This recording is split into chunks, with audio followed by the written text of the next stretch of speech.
Hi friends, welcome to my channel. ఇవాళ నేను చెప్పబోతున్న కథ డి శంభుదాసు గారు రాసిన అబద్ధం అనే కథ. అనగా అనగా చిన్నాపురం అనే గ్రామంలో శంకరలింగం అనే యువకుడు ఉండేవాడు.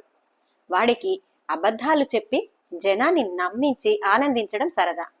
వాణ్ణి అందరూ అబద్ధాల మారి వెధవ అని పైకి ఈసడించినా మహా తెలివి కలవాడని అందరూ అనుకుంటూ ఉండేవారు.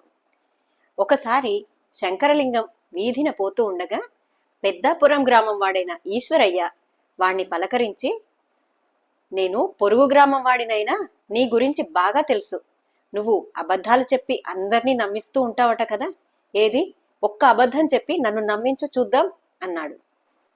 శంకరలింగం ఈశ్వరయ్యను ఎగాదిగా చూసి, అబద్ధం చెప్పి నిన్ను నమ్మించడం అలా ఉంచి నీతో ఒక మాట పలికేందుకు కూడా నాకు తీరిక లేదు.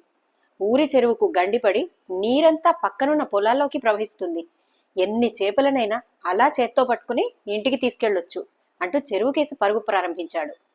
అంత తేలికగా చేపలు దొరుకుతున్నాయని వినగానే ఈశ్వరయ్యకు ఆశ పుట్టి చెరువుకేసి పరిగెత్తాడు. తీరా అక్కడికి వెళ్లేసరికి చెరువులో నీళ్లు నిండుగా ఉన్నాయి.